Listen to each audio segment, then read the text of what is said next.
Hello, and welcome to Harrison Talks Pod. My name is Harrison Rich, and welcome to my podcast. We are growing this channel organically, and this is our second episode, so we are starting with zero. If you happen to know me or you happen to come across my YouTube channel or my podcast page, make sure you like and subscribe and let me know how I'm doing here. So today, no intro music again. That's coming soon, and no guests. Last week we did the preview of the NBA Eastern Conference, and now that games have started, let's do a belated NBA Western Conference and see where the teams are at for the first week or so. So we have a randomizer here.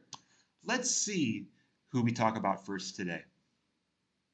It's been a great few days of basketball. I hope you all are well. All right. The Phoenix Suns, who have had, I think, one of the more interesting starts to this season. They won against the Clippers in the debut, so they ruined the debut of the Intuit Dome, and I'll have to share my thoughts on the Intuit Dome later on, but I watched most of that first game and felt like vibes were a little bit off for the first game in a new hyped up stadium, but with no Kawhi Leonard and PG-13 being gone. But anyways, we're talking about the Suns now. uh, in the debut, Beal had 24 points. Durant led in scoring with 25 points, 7 rebounds, and 3 steals. Had 7 of the 22 turnovers for the Suns. Booker had 15 points, 4 rebounds, 6 assists, and overall had a low shot attempt at only 78 field goal attempts for that game. Ended up winning 116 to 113. In the next game, they lost an exciting match to the Los Angeles Lakers, losing 116 to 123. They were up at half, but then were outscored 35 to 24 in the third quarter. Phoenix had 35 assists. Lakers had 33. Beal had 15 points, 9 assists. Durant led in scoring again with 30 points, uh, 4 rebounds, 6 assists. Booker had 23 points, 3 rebounds, 4 assists, and the bench had 30 points combined. Very exciting game to watch overall, and we'll talk about the Lakers in just a bit. They defeated the Mavericks 114 to 102. Always a classic matchup when Luka Doncic gets to play the Phoenix Suns. Isn't that right? Luka Doncic did have 40 points. Bradley Beal was out, and Ryan Dunn started, scoring 13 points. Durant led again, of course, with 31 points, 9 rebounds, and Yusuf Nurkic had 18 points, 14 rebounds. Booker 21 points, 5 assists. They were 49 and 33 last season, sixth in the West, lost in the first round against the Timberwolves.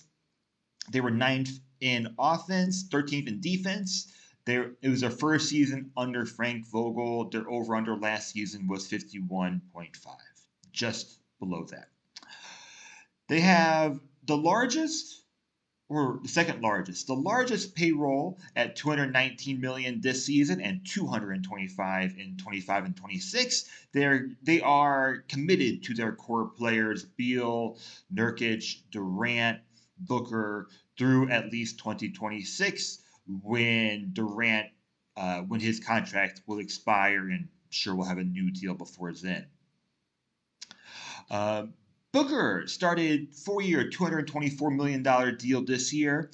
Nurkic is on the third year of his 4-year, $70 million deal. Grayson Allen begins 4 years, $70 million. Royce O'Neal begins 4 years, $42 million. So lots of new deals starting. I believe they even have over 140 million going into 2026 before they decide to do what to do with Durant. Oh, I didn't do it all all last episode, but I forgot to eliminate. Okay. All right. The Timberwolves. Timberwolves are 2-1 this season. They had a tough premiere against the Lakers, and they won against the Kings and the Raptors. In the Lakers game, they were outscored 33-19 in the second quarter, and it was a highly competitive game. And of course, if you were watching, as many people were watching, it felt like a very different typical first game back in October. Not only was it Bronny's debut, where he played about 2.5 minutes in the second quarter, which is expected for a Lakers team that needs to be competitive and needs to be competitive against one of the best teams in the West, the Timberwolves, as well as it being JJ Redick's first game as a Lakers head coach. More about him in just a moment. Edwards had a big game with 27 points, and the second highest scorer was, oh, I didn't put it down here, Randall with 16 points. Sorry about that. Randall looked way more comfortable in the second game against the Kings with 33 points. He led all scorers, and Edward had 32 points. Naz Reid led off the bench with 19 points. And against the Raptors, Randall had 24 points. Edwards had 24 points. Gobert had a better scoring game with 15, and DiVincenzo led the bench in scoring with 16. So overall, it's a very impressive start by Minnesota. They have lots of depth. Julius Randle seems to be playing into the system well, which, knowing Anthony Edwards, should not be a big surprise. And they very easily have a switchable 8 or 9 team lineup, big or small, fast or slow, that they can put against pretty much any team that they go against. So I'm not betting, but if I was, I would not bet against the Timberwolves here. Edwards' last game yesterday was the youngest player to hit 800 3-pointers, which is pretty crazy if you don't exactly view him as a three-point shooter. They were 56 and 26 last season, third in the West, 16th in offense, first in defense, third in net rating. Wow, with the 16th offense. They lost in the conference finals, which was their first series win since 2004. They have $199 million this season, with $201 the following season. Gobert has a player option next season, and Edwards starts his 5-year extension this year. Randall has a player option next year. Jaden McDaniels on his second year of a 5-year deal. So it should be championship or bust. There is no room in their payroll. There is negative room, and this core has been together. Now adding Randall. Where do we go next?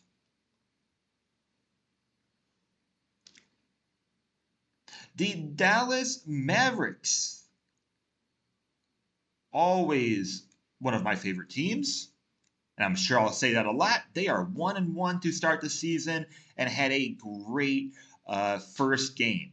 40-point third quarter by the Mavericks to lead in the first game, 30-point third quarter, to help beat the Spurs in the season opener. Klay Thompson had an exciting debut with 22 points, 7 rebounds, and 3 steals, and went 6 for 10 from 3.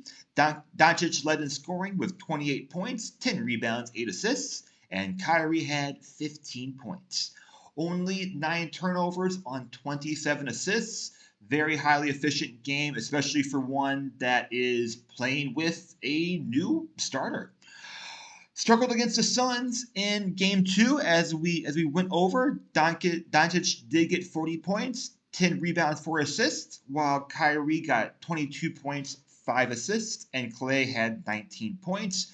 Suns have looked solid throughout their first few games, and after blowing the lead to Lakers the game before that. That's what I was trying to say. The Mavs were 50 and 32 last season. They were 5th in the West, 10th in offense, 18th in defense, 14th in net rating, well above their over-under at 45.5, and of course lost to the Celtics in the NBA Finals. Saw lots of improvements at the trade deadline, getting PJ Washington and Daniel Gafford. They are at $174 million this season, with $171 million next season. Doncic is on the third year of his 5-year, $215 million extension. Irving on the second year of his 3-year, $125 million deal, and Klay Thompson signed 3 years, $50 million before being traded to the Mavericks. So it needs to be championship or bust for this team for so many reasons. There's not a lot of money. The timeline is all over the place. Doncic has not won yet, but is getting older. We have older players like Klay Thompson and Kyrie that want to win now, and they were in the finals last year. Why not? Our next team today is the Memphis Grizzlies, which it feels like exciting for them to just be back. I'll say it that way. 2-1 to start their season. They had an impressive and fun win in Utah against that fun Utah crowd that I love.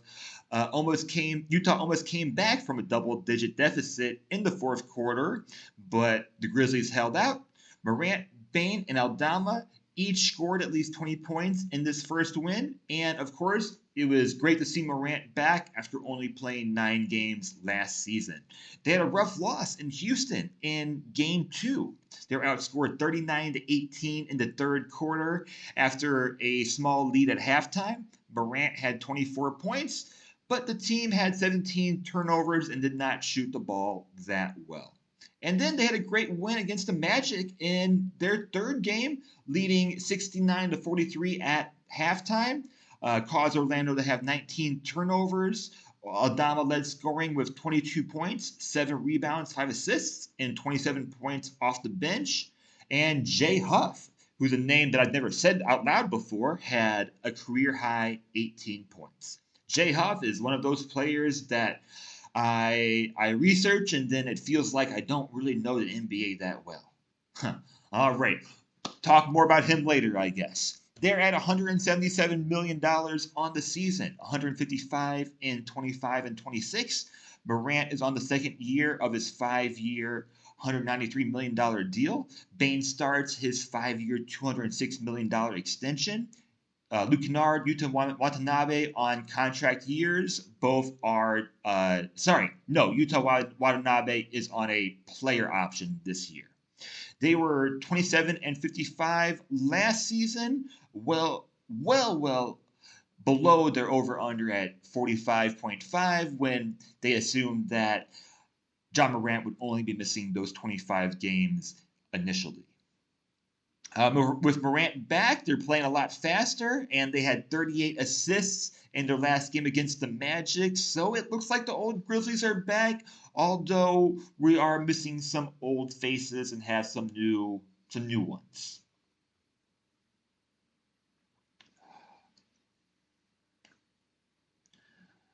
And next up, we have another young team, the Houston Rockets. Houston Rockets are 1-2 to start their season. They lost their season opener to the Hornets after an impressive performance and a few impressive performances now by LaMelo Ball. Houston was leading throughout the first half, and Hornets went on a 10-0 run. Jalen Green had 28 points. Sengun, 25 points, 18 rebounds, 4 assists, 4 steals. Van Vliet had 14 points, 6 assists, 4 rebounds. Amin Thompson, 13 points off the bench.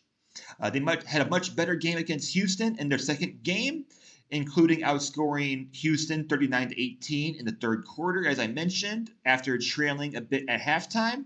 All starters, plus Cam Whitmore and Tari Eason, were in double figures. Dillon Brooks had a better game with 18 points, 4 rebounds, 2 steals. Jabari Smith Jr. had a better game with 14 points, 16 rebounds, 4 assists, 2 blocks. Sengun, 14 points, 15 rebounds. Jalen Green had 22 points, 6 rebounds, 4 assists, 3 steals, 1 block, and Fred VanVleet had 16 points, 3 rebounds, and 3 assists. They turned the ball over way too much at 32 turnovers, but shot the ball much better and had much better effort on both ends. And then they lost to the Spurs on the second half of the back-to-back. They tried to rally in the fourth quarter, outscoring the Spurs 37-22, but it would not be enough after being scored in the first half 62-41. Let's move on. They were 41 and 41 last season, 11th in the West, 20th in offense and 9th in defense and 18th in net rating. They were well above their over-under at 31.5. And last season was their first season under Ime Udoka. This was their best season since the 1920 season. They have 165 million on the books this year, with 126 million in 25 and 26. That is before the Jalen Green extension. I don't have all details in that one. And next season they have 7 player options, which is, I think, the most by far. Those options include Van Vliet, Jabari Smith, Amen Thompson, Aaron Holiday, AJ Griffin, Tari Eason, Cam Whitmore. Contract seasons this year include Steven Adams, Alperen Sengun, Jeff Green, Jae'Sean Tate. So, besides their young players, Jalen Green, Alperen Sengun, Jabari Smith, Amen Thompson, and perhaps not even those, what does this team look like after this season? I think the Rockets should feel more optimistic than ever at this point. And the goal should be to be a play-in team and to make the playoffs this season. They were a top 10 defense, but they were a bottom 10 offense. A good goal should be, can they be a top 10 defense and a top 15 offense this season? And that should be a solid play-in team or playoff team in the West. Can Jalen Green or Sengun have all-star seasons? Because they've started very well so far. Los Angeles Lakers. I'm happy this isn't first or last. So Los Angeles Lakers, I'm sure, have been the most talked about, written about team this season so far, and that's probably been the same since LeBron and the Lakers have been together. They are 3-0, which is the best in 14 seasons. 14 seasons, never started 3-0. It's a bit amazing. We did see Bronny play about 2.5 minutes in the season opener against the Timberwolves, but it being a close game and having JJ Redick having his coaching debut, there was no surprise that we did not see him any more than that, and we have not seen him since then. They've noted that after the 5-game road trip that he will be heading to the G League, and who knows, but that should be as expected.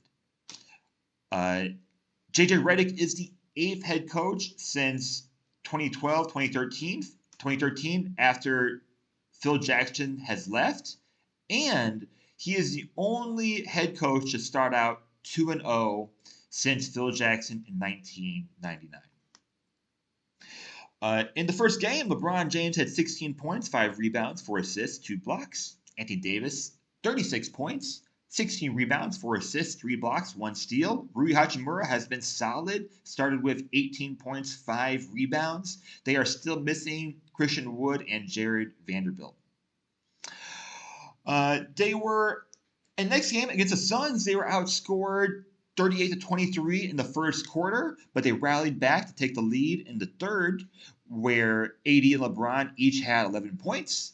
They outscored the Suns in the second, third, and fourth quarter, and their largest lead was 12 in the fourth. AD in the second game had 35 points, 8 rebounds, 4 assists, 2 blocks, 1 steal. LeBron James, 21 points, 4 rebounds, 8 assists. Austin Reeves, better offensive night, 26 points, 4 rebounds, 8 assists, 3 steals, 1 block. Rui had 14 points, 7 rebounds, and they had 12 turnovers to 33 assists. The Suns had 35 assists, so it was just a very fun game to watch overall. And on the second half of the back-to-back against the Kings, LeBron had a memorable night that people will talk about and remember for a while. Year 22, 32-point triple-double. 16 of his 32 points came in the first 4 minutes of the fourth quarter. And we are running out of things to say and ways to say it about LeBron James, but by far the best year 22 player we've seen, and I'm sure broke a lot of 20 plus, 21, 22 plus records that last night. So outstanding night by him, 32 points, 14 rebounds, 10 assists.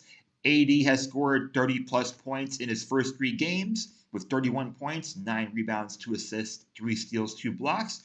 Rui has been outstanding so far with 18 points, 9 rebounds, 3 assists. Reeves, 16 points, 7 rebounds, 6 assists. D'Angelo Russell, 16 points, 4 rebounds, 5 assists. And Dalton Knecht had 10 points off the bench. He's looked solid to start.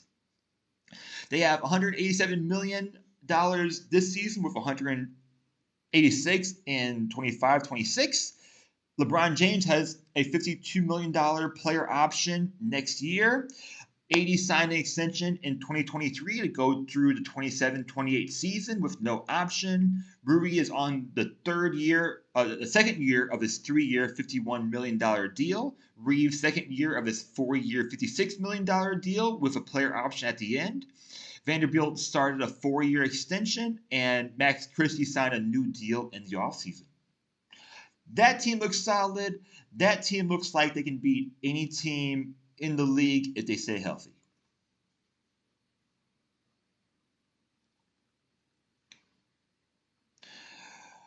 And who else to follow the Lakers but the Warriors?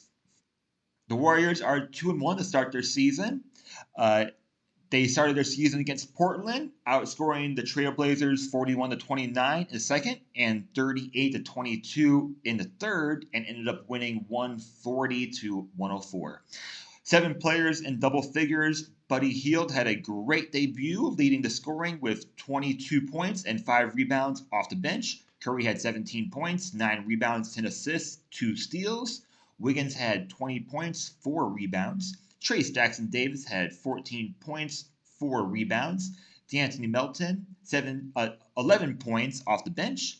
Moses Moody, 15 points off the bench. And Lindy Waters III, who I have to mention because he's a favorite of mine from OKC, 8 points in his 5-minute debut for the Warriors. They won against the Jazz 127-86 in their next game. Hield again led with scoring with 27 points, including 6 of 7 from 3 in the first half. Curry had 20 points, 3 rebounds, 4 assists. Wiggins had 10 points, 13 rebounds. Trayce Jackson-Davis had 12 points, 9 rebounds. Brandon Podziemski had 15 points on 24 minutes off the bench. Looney had 9 points, Moody 12 points, 66 bench points combined, 13 turnovers to 35 assists. It's a Warrior system. Buddy Hield working in the Warrior system. And unfortunately, on the time of recording this, I am recording this on a Monday afternoon in Thailand. On Sunday, in the home opener, Curry left with an ankle injury. Tried playing through it, and it was unique because the announcers said, well, if he goes to the bench, he's okay. If he goes to the locker room, it can be something more serious. A minute later, comes back in the game, and then heads to the locker room. So whenever it's something with Curry and ankle, it's always cautionary. It's always cause for concern, but we have to just wait on that. They were leading before he went out, but they did lose to the Clippers in last night's game. They were 46-36 last season, 10th in the West, 8th in offense, 15th in defense. Their over-under was 48.5. They missed the playoffs for the 3rd time in the 5 seasons, of course, including their championship year.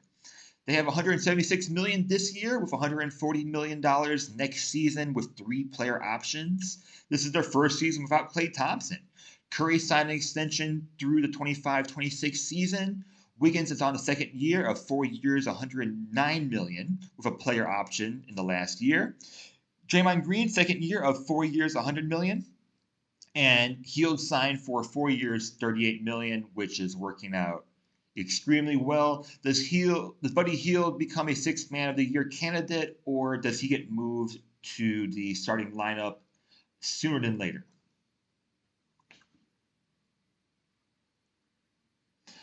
OKC Thunder. The OKC Thunder, I don't have a home team, but if I did, it might be this one. Youngest team in the league. They were first in the West last year, and they are 2-0 to start their season after two really impressive games, including a season opener against the Nuggets. Impressive Nuggets defense against the impressive Thunder defense against the Nuggets, while the Nuggets show that their depth might be an issue this season. Westbrook had a difficult debut, but I'm going to move ahead a little bit overall. We're talking about the Thunder now. I'll get to that. SGA led scoring with 28 points, 7 rebounds, 8 assists, 2 steals, 3 blocks, while Chet had an impressive game with 25 points, 14 rebounds, 5 assists, 2 steals, 4 blocks. Aaron Wiggins led scoring off the bench with 15 points. Very impressive game from them. And there's still room for them to improve overall. Hartenstein is out with a hand fracture. Jalen Williams and Kendrick Williams remain out. Alex Caruso has had a solid first couple games off the bench and has not had a lot of scoring, but has played defense. They are 3-0. I'm sorry to say that. And I'm not going to edit it out. I'm just going to say now they are 3-0. I put my update at the bottom. They played today. And wow, it was the best quarter of basketball I've watched this week. And I can't believe I left that off. Okay, so today they played the Hawks and they outscored the Hawks 39-18 in the fourth quarter. OKC went on a 13-0 run to take a 12-point lead to start the fourth quarter. And it was pretty much over after that. After the Hawks have had an impressive 2-0 start, now 2-1 to their season. SGA, 35 points, 11 rebounds, 9 assists, 3 steals, 3 blocks. Chet, 25 points, 9 rebounds, 4 assists, 6 blocks, 3 steals. Jalen Williams, 20 points, 9 rebounds, 5 assists. Lou Dort had a solid offensive night with 16 points. So, how many all defensive players can they have? Can SGA, who was 7th in Defensive Player of the Year last season, become a Defensive Player of the Year candidate again this season, along with Chet Holmgren, who has been fantastic to start this year? They have 159 million this season with 156 in 25 and 26. SGA is on the 3rd year of his 5-year deal. Hartenstein signed a 3-year deal in the offseason with a team option in 26. Lou Dort is on the 3rd year of a 5-year deal. Isaiah Joe signed 4 years, $48 million in the offseason. Holmgren is on the 1st year of his 2 team options. OKC has 4 first-round picks this offseason. 1 swap, and 3 of those first-round picks are slightly protected. They have cap space. What I'm trying to get at is, would OKC go after Cooper Flagg, go after the first pick this year? They by far have the most assets, and they have cap room, and the timeline worked out with Jalen Williams and Chet Holmgren getting an extension, and SGA getting an extension later on in his deal.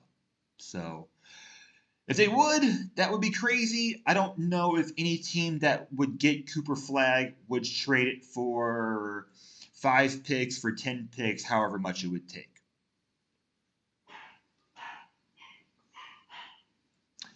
And there's my dogs in the background if it picks up.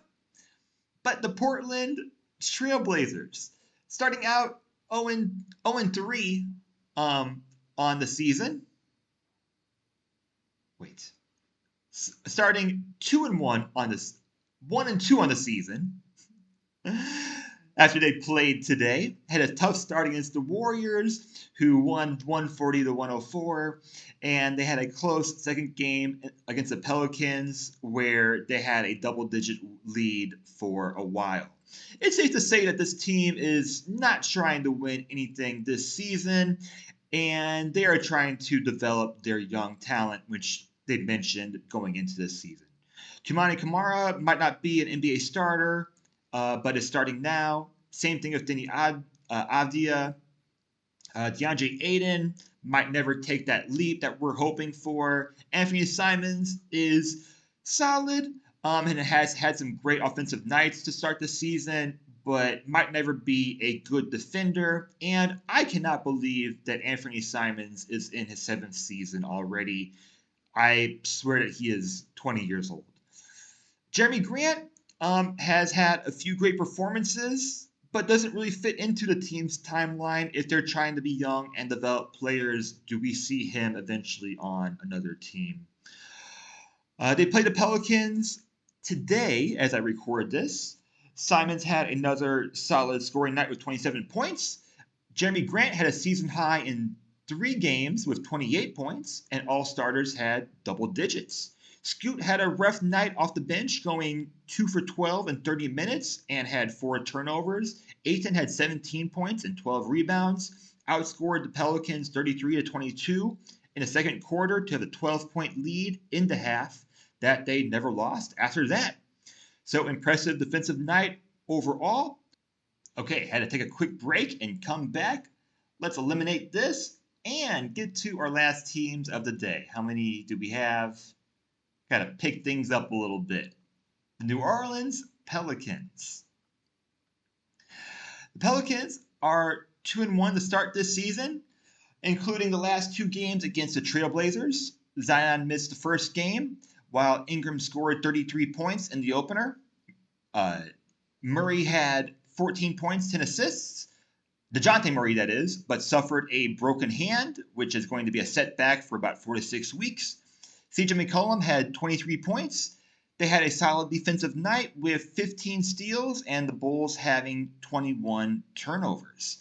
Pelicans had a rough start in Game 2 against the Trailblazers with only 15 first-quarter points. Pelicans came from behind to win it with Ingram hitting a jumper to go ahead 105-103 with 4 seconds remaining. Williamson had 16 points, 11 rebounds, 7 assists in his season debut. Ingram had 21 points, 8 rebounds, 4 assists. CJ had another good offensive night with 20 points. And then they had a rough shooting game against the Trailblazers, going 8 from 29 from 3 in their third game. Meanwhile, the Trailblazers had their best offensive night so far of the season, led by Jeremy Grant's 28 points and Simons having 27 points. The Pelicans are $163 million on the season with $119 next season. Williamson is on the second year of his 5-year, $193 million extension. Ingram is on the last year of his 5-year deal. What happens after that? DeJounte Murray started his 4-year, $114 million extension with a player option in 27-28. They were 44-33 last season, 7th in the West, 11th in offense, 7th in defense, and 6th in net rating. They lost in the first round to OKC. No playoff series wins since 17 and 18, but they had their best regular season going all the way back to 2007 when they were quite a different franchise by then. Trey Murphy is out 2 weeks. Murray is out 4 to 6 weeks. Can they hold on in a very competitive West? But they should be a very competitive team, if so.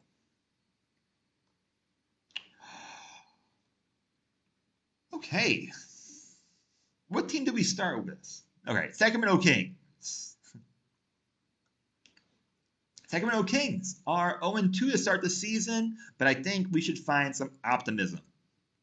They started their season against Minnesota, and they led in the first half, but lost 117-115 with Edwards hitting those free throws when they were tied in the end. DeRozan had 26 points, 8 rebounds in his debut. Keegan Murray had 23 points, 11 rebounds. Sabonis, 24 points, 8 rebounds, 2 steals. De'Aaron Fox, 15 points, 11 assists. Malik Monk, 17 points, 4 assists off the bench in 26 minutes. And then they had an exciting loss against the Lakers.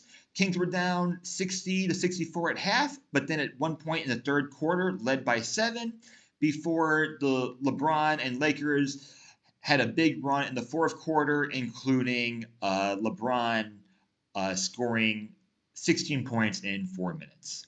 All 5 Kings starters and Monk were in double figures. Sabonis was a leading scorer and it had a triple-double with 29 points, 12 rebounds, 10 assists. Fox had 28 points, 5 rebounds, 10 assists. Murray had 14 points, 4 rebounds. DeRozan, 23 points, 3 assists, 3 steals. Malik Monk, 14 points off the bench. So this is one team I'm seeing a lot of overreactions on. They are 0-2 to start the season, but they played against 2 very competitive teams in the West, and I think they had some productive basketball overall, especially with DeRozan playing on this new team. There's no reason why with DeRozan they shouldn't be a better team than last season. Speaking of which, they were 46 and 36 last season, 9th in the West. 13th in offense, 14th in defense, 17th in net rating, just above their over-under at 44.5. They've had 1 playoff series since 2005-2006 and no series wins since 2003-2004. They're at $162 million for this season and next season. Sabonis started his 4-year, $195 million deal. Fox is on the 4th year of his 5-year deal. DeRozan signed a 3-year extension. Malik Monk starts his 4-year, $78 million extension. And Keegan Murray is on the first of his 2 team options. So, in a very competitive West, where do the Kings fall? Do they make more moves after getting DeRozan? Do they finally win a playoff series? We have 4 teams left. On our way. All right, and we have the San Antonio Spurs. Oh, that was wrong. Hold on. Spurs were 22 and 60 last season, which were the same as 22 and 23. They haven't won a playoff series since 16-17. They were 26th in offense, 22nd in defense, 24th in net rating. Their over-under was 28.5. They were well under that. And spent most of last season wondering why we kind of wasted a amazing Wembanyama rookie season, or at least amazing in the second half. They're at $147 million this season with $126 million in 25 and 26. Devin Vassell begins 5 years, $135 million extension. Keldon Johnson on the 2nd year of 4 years, $80 million. Harrison Barnes was traded in offseason. Wembanyama will make $12 million this season before his 2 team options, and will have 3 other team options in 25 and 26 as well. They started the season 1-1, lost to Mavericks in the season opener in an impressive win from the Mavs.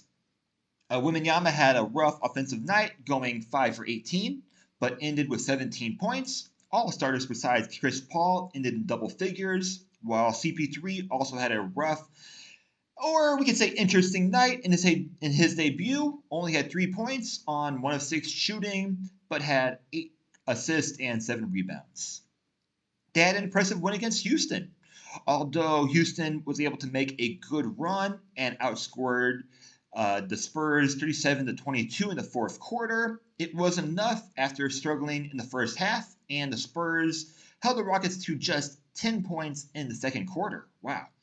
Wembanyama led with 29 points, 7 rebounds, 3 blocks, while Jeremy Sochan was next in scoring with 17 points, 12 rebounds, 3 assists, 2 steals. CP3 got 3 points again with 9 assists, but only had 3 shot attempts. So Spurs, as far as timeline goes, have one of the worst or most interesting timelines in the league. Have very young players, have one of the best point guards ever, but is 39 years old. Do they have enough shot making? Do they have enough offense around Wembanyama, even with the offensive anchor of CP3? Do they make the play on this year? Play on, play in. The Denver Nuggets. Another team that people are negative on because they are 0-2 to start their season. They had a rough start against OKC, who played splendidly. All 5 starters were in double digits, and the highest scorer was Jokic with 16 points. Had a decent assist number with 29 assists, but they shot 7 for 38 from 3. Clippers came from behind to win in the second game and outscored the Nuggets 39-33 in the fourth quarter. Nuggets shot much better, going 14 for 35 from 3. And Clippers had a very solid offensive night, including a career night by Norman Powell, scoring 37 points. While losing and starting 0-2, they improved a lot in the first game. Westbrook has been 2 of 18 from the bench in those 2 games and should hopefully improve being on a new team. And if you are a Nuggets fan, how much are you worried about the depth? I mean, there is no Bruce Brown, there's no KCP, and it's just very obvious that while having one of the best starting 5s in the league, they lack in bench depth. They were 57-25 last season, which is tied for best in their franchise history. They were second in the West, 5th in offense, 8th in defense, 4th in net rating. They lost in the conference semifinals against the Timberwolves, while Jokic had his third MVP season. They were a top 10 shooting team, but one of the worst at getting to the line at 19.9 attempts per game. They are at 177 million this season and 149 in 25 and 26. Jokic is on the second year of his 5-year deal, and Jamal Murray signed an extension in September for 4 years, 208 million. Michael Porter Jr., third year of his 5-year, $179 million deal, and Aaron Gordon signed an extension this week, which has a player option for next season. Or the player option goes away. What did I put in my notes? And just talking about them, the Los Angeles Clippers. So, of course, they started their season. Lots of people watching, Intuit Dome debut, and they lost their debut to the Phoenix Suns. In their debut, which they lost 116-113, the Clippers at one point had a 99-90 lead before the Suns went on a 11-0 run in the fourth quarter. They're going to look very different with Kawhi Leonard injured and PG-13 gone to the Philadelphia 76ers. Harden led with 29 points, 12 rebounds, 8 assists, but also had 8 of the 21 team turnovers.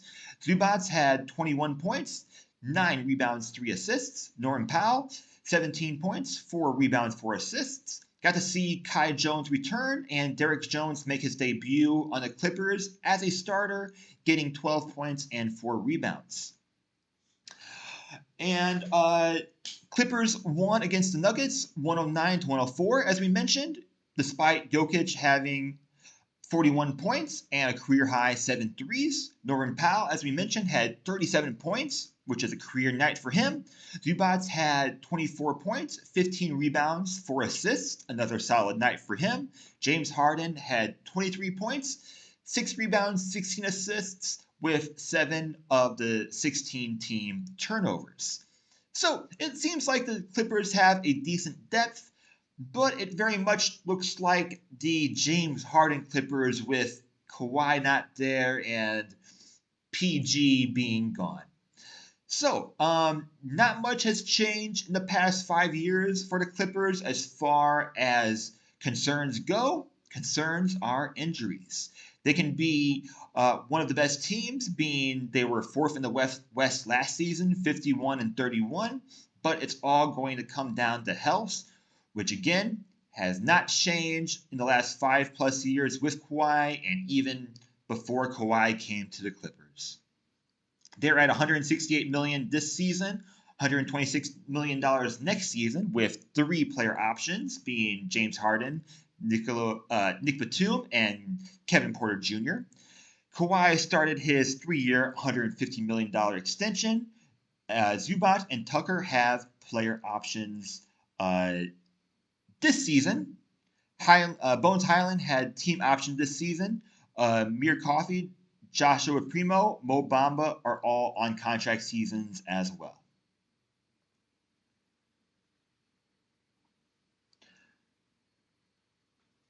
And it did work. Okay. The Utah Jazz. And this should be our final team for today because I forgot to take out the first one. Okay, goes in order. And the Jazz, one of my favorite hometown teams, are 0-2 to start the season, and it's hard to tell what exactly they're going to try and do, but I think they're going to try to tank. They had a close loss to the Grizzlies in their season opener, 126 to 124, and then had a horrible loss to the Warriors on Friday, 127 to 86. Will Hardy mentioned having the team watch the Warriors' loss and emphasizing the point of attack defense and allowing the 38-point third quarter Warriors that we call them without committing one foul in that entire quarter. Hield led the Warriors in scoring with 27 points in less than 20 minutes. The Warriors were 20 for 50 from 3, while the Jazz were 9 for 42. Not much else was working for Utah in this game. John Collins led in scoring with 14 points. Markkanen in his first game led all scorers with 35 points. All starters and 2 bench players were in double digits in the first game in the loss to the Grizzlies, and they only attempted 26 threes all game. Sexton and Kessler both had 16 points.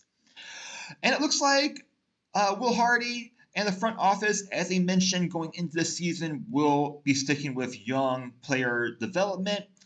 Like the first 2 games were Taylor Hendricks, 21 years old, Keontae George, 21 years old, Walter Kessler, 23 years old, Colin Sexton, 26 years old, Lauri Markkanen, 27 years old.